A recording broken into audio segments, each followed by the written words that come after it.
Pasig, matataas na gusali, maunlad na pamayanan, at magandang pamamahala. Ngunit sa lilim ng nagtataasang infrastruktura at maayos na pangangasiwa, may mga tao pa ring nagtitiis, nagdurusa. Ang Pasig ay kilala sa naturang palengke rito, ang Pasig Palengke. Makikita rito ang iba't ibang uri ng vendor at kanilang mga produkto.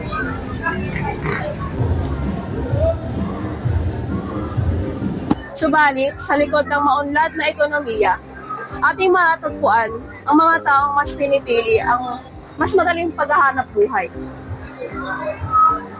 Ito ang tinatawag na underground economy, isang sistema ng kabuhayan na umiiral sa labas ng formal na pamahalaan. Walang permit, walang proteksyon, at walang katiyakan. Bakit niyo po pinili yung gantong paghahanap buhay po?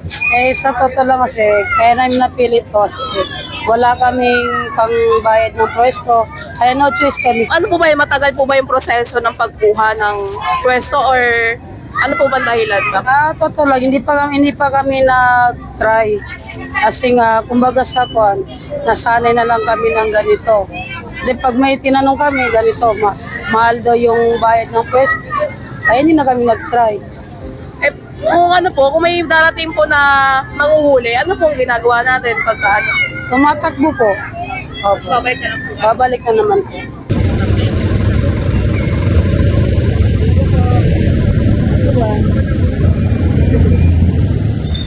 Kaya po, ano po yung hanap buhay po natin? Ayos lang, kahit mahirap.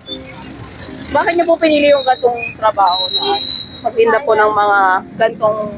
Wala senior na ako hindi na ako pwede sa ibang trabaho.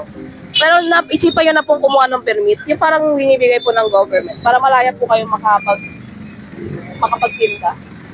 Kailangan din naman, may puhunan ka malaki. Kaya Makapag-ano ka na permit. Kaya hindi po kasya yung parang puhunan po natin. Hindi kasi. Hindi ka kaya po. Hindi kaya. Hanggang ganito lang talaga. Pero magkano po yung inaano nyo? Depende. Merong mababa, pataas, mababa, taas. Parang panahon, uulan, hindi. Ayun po yung isa sa mga nahihirapan po tayo sa trabaho po natin. Pero okay lang. Ano lang. Tiyaga lang. Kasya na rin po sa ano. Oo. Kasi I like health confident. Kung ano lang makakaya mo, doon lang. Sa bawat kalsada, lansangan at eskinitang kay sisikip, may mga buhay na pilit kumakapit. Ito si Ate Carla, isang ina, nagtitinda at isang manggagawang nagtatago sa anino ng maunlad na pamayanan. Araw-araw dala ni Ate Carla ang isang basket. Basket na ang laman ay hindi lamang pagkain, kundi buhay din ng kanyang pamilya. Ganyan lang, bahay-bahay. Sa ilalim ng tirik na araw, naglalako ng panindang merienda si Ate Carla. Bawat masikip na eskinita ay sinusuyod, muubos lamang ang tinda.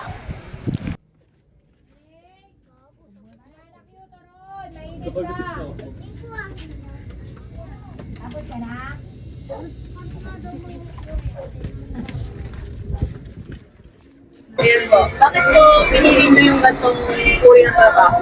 Kasi unang-una, marami akong anak.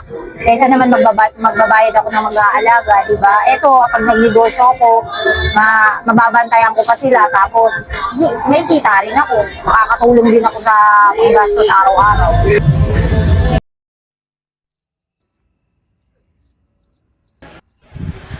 Bago pa man sumikat ang araw, nauna nang tumilat ang mga mata ni Ate Carla. Para sa marami, ito ay oras ng pahinga. Pero para kay Ate Carla, ito na ang umpisa ng kanyang hanap buhay.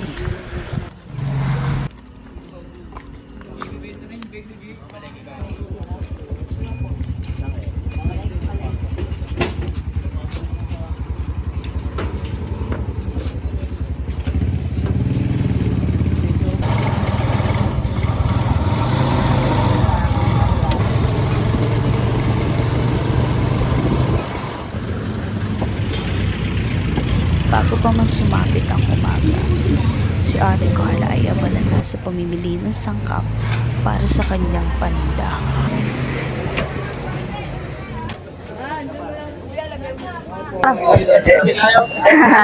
Saging, 120. Magkano po kilo, kuya? 40K. 40K. Kaya lang per, mo, mapapalasig. Lagi pala na yan. ano kuya, 120 pieces. 20 pieces po? 120. Pesos po. 120 pieces, bali 240. Hindi. Yung hanggang kasi umin ba lang, kasi hanggang mamaya. Punta nga naman yung sobrang Ayun lang, parang. Thank you. Sige, kuya, balikan ko na lang kuya, pakihanda.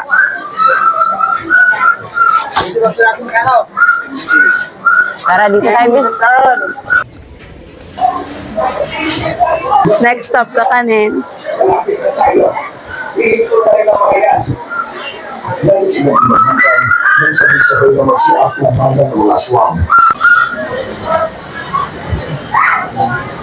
tayo sa kakanin. Magkano po nilalaan nyo per per kakanin? Mga 150. Ayan na sa'yo na.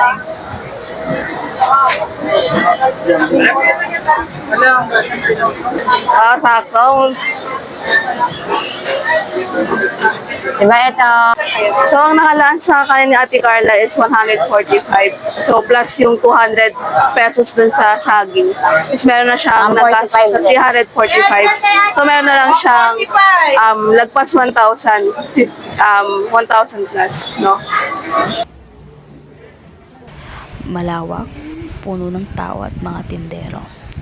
Ganito maituturing ang sitwasyon tuwing umaga sa Pasig City Market, ang lugar na kung saan nakikipagsapalaran si Ate Carla.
At nang makauwi ay agad namang inasikaso ni Ate Carla ang kanyang mga anak para pumasok sa eskwela.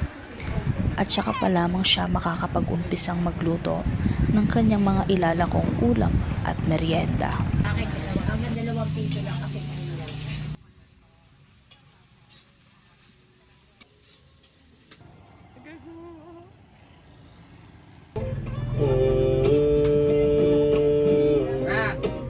Puro pigate, kasi ganyan lang ang buhay.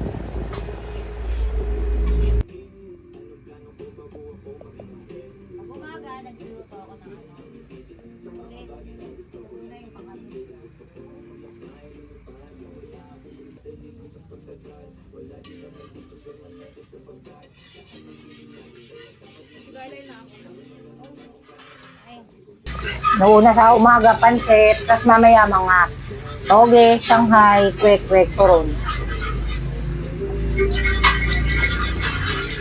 Inaantay ko lang naman yung break time dyan sa Yasaka. Pagkatapos, naglalako na ako. Bigisa ko muna yung manok kasi bago ko nilalagay ko sa pancit ko.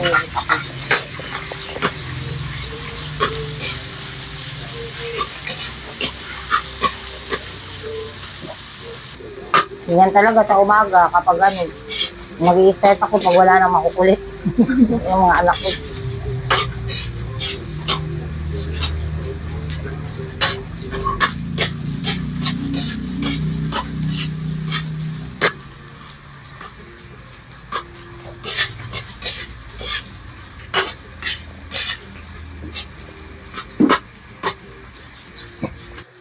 Dati naghahango lang din kami. Pero pag may sarili kang puhunan, mas malaking tubo. Naalala ko po yun, yung dun sa banda sa may school. Yung mga anak ko. Pero nung ano, kaya ko na magluto, ako na namumuhunan. Tsaka mas mahal po yun, you know? Parang dodoble po kasi yung ano nila. Oo, yung Kasi may diba? tubo ka. Kasi kailangan din nilang lakihan yung patong nila. Eh, katulad yan, yung 15 na bigay sa kanila ng tulos, kailangan may 5 piso sila din. Eh akin, 15, 17 lang yung turon ko. Sa akin lahat yun ha. Pag nakatapos din ako sa isang araw, pinakamababa ko ng tubo, 700. O, di ba? Parang trabaho na rin. Hindi naman ako pwede magtrabaho kasi dahil ko maliit. Yung mga anak ko rin malalaki, nag-aaral, tsaka nagtatrabaho.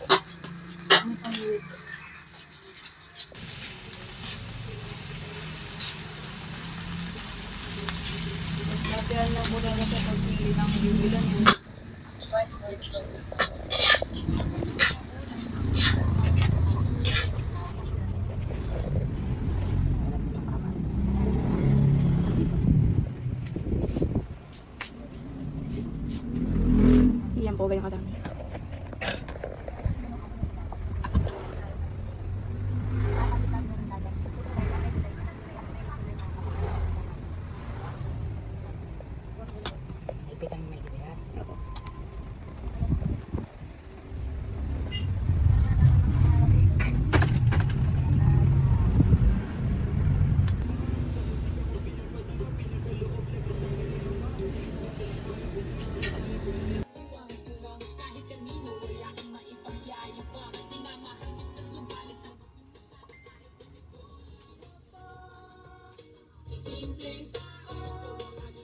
Bukod sa naalagaan ko na yung mga anak ko, may kita pa rin ako.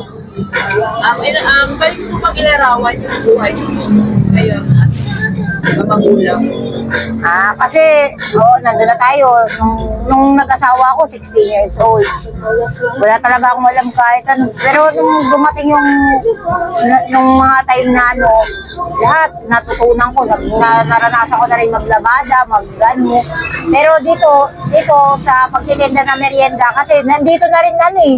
Dito na rin yung pagkain namin araw-araw. Tapos kikita ka pa. Hindi pa yung puhunan mo, babalik ka.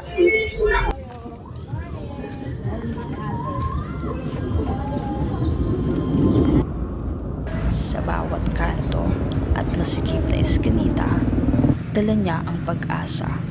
Hindi lamang pagkain ang kanyang tinda, kundi pagkakataon.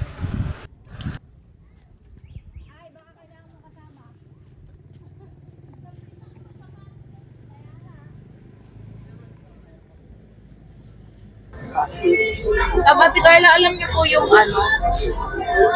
Alam niyo po yung programa ni Vico? Yung may mga number po yung mga nagtitinda. Oo. Bakit hindi po kayo nag-apply? Sa totoo lang, ang hirap, ang daming requirements. Tapos ano, yung sinabing mautang na puhunan, hindi lang din naman eh. Hindi lang din naman. Ano ang mga requirements?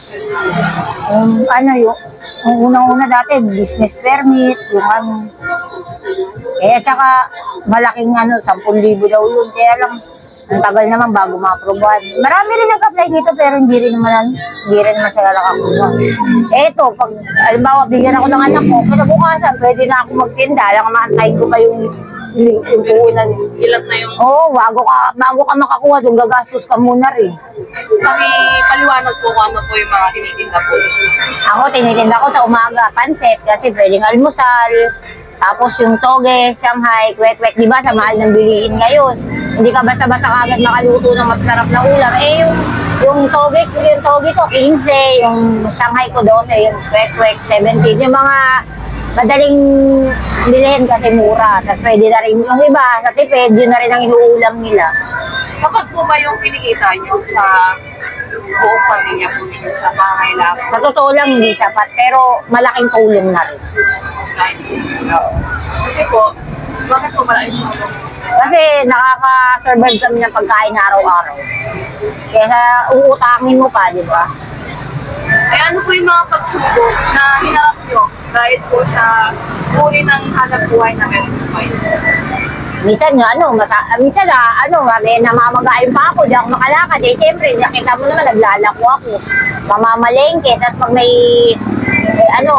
lagnat. Tapos pangalawa, pag walang puhunan. Mahirap magtinda talaga pag walang puhunan. Pag namisan po nagagastos po. Oo, siyempre. Hindi naman minsan sabay-sabay yung tubig, ilaw, wifi. Minsan ba, tinatry nyo na since wala kayong permit, hindi kaya yung gate number nga para sa mga vendors.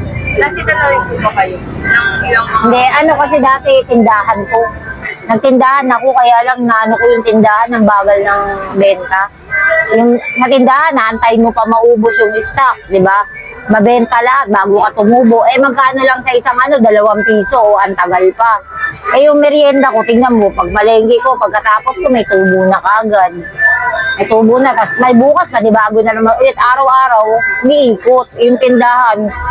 Bago mo, katulad sa mama ko, tingnan mo, bago gabi pa siya nagtitinda kasi maraming kalaban na tindahan. Eh ako lamang isa dito, di ba? Ayun. Subukan nyo na, di ba sobrang hirap po ng buhay. Subukan nyo na po bang humingi ng tulong sa government.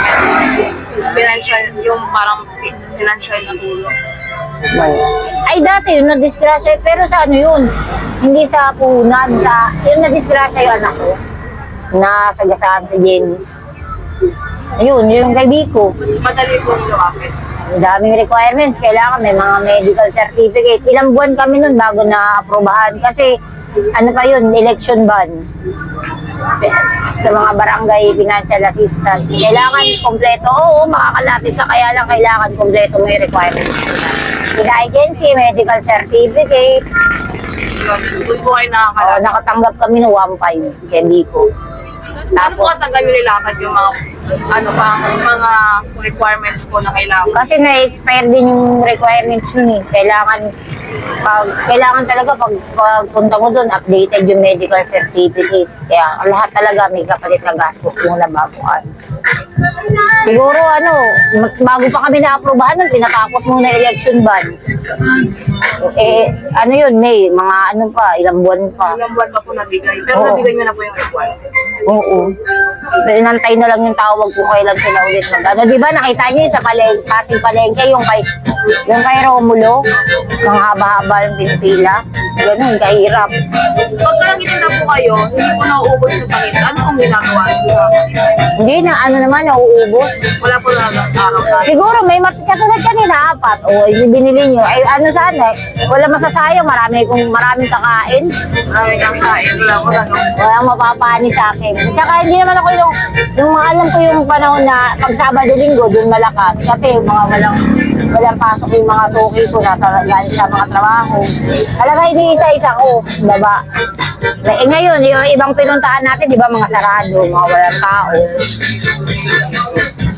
Ito po medyo off pero di ba po alam niyo po na illegal yung pagtitinda niyo kasi wala po kayong permit. Pero tingin niyo po mali pa rin siya. Hindi. Bakit? Kasi malinis na mabuting paraan naman yun eh, kaysa magnakaw ka, kaysa manloko ka ng ibang tao, di ba? At saka pagkain naman yung tinitinda ko. So yun naman po siya ginagamit sa Masama. pangangailangan. Oo, sa financial financial na pangangailangan para sa buong pamilya. Sa bandang hapon, inuupuan niya ang simpleng mesa. Binibilang ang kinita.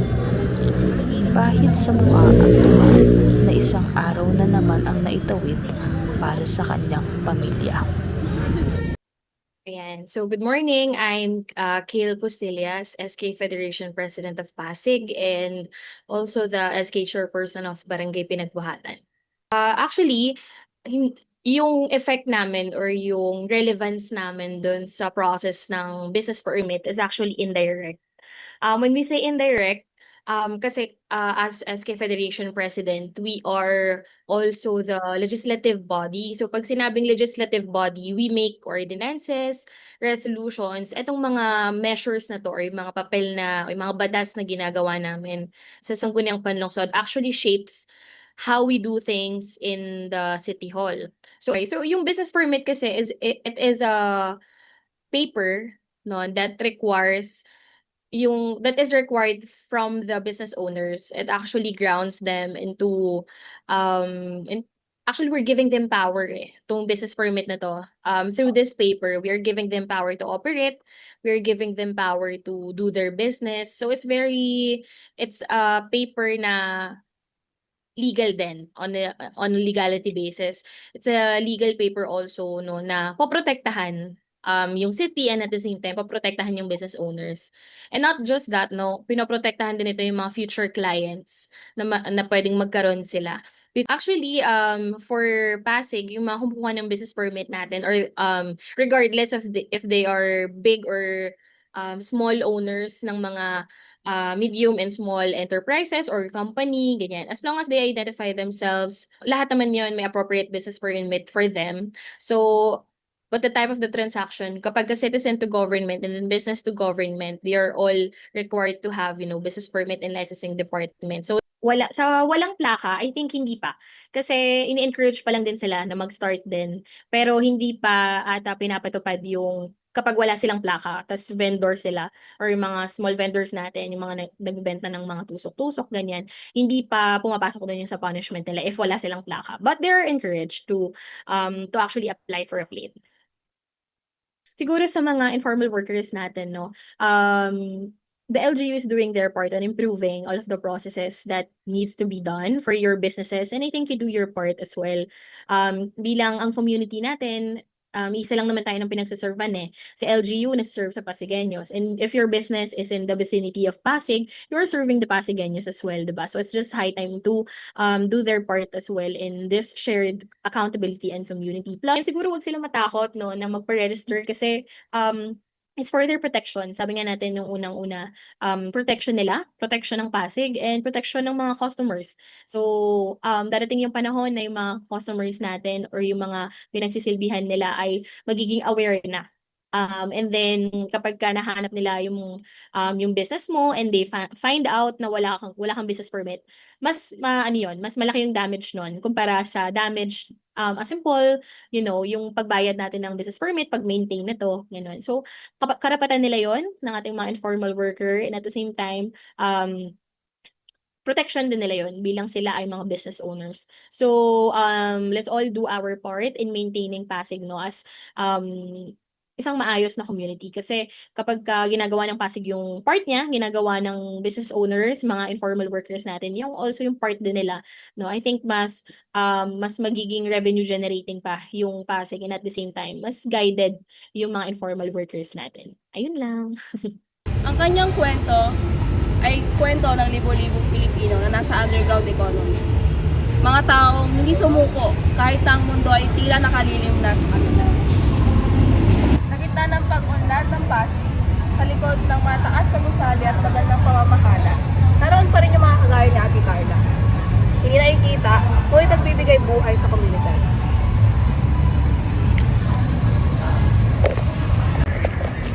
Mula rito sa Pasig City, Kami ang Group 2!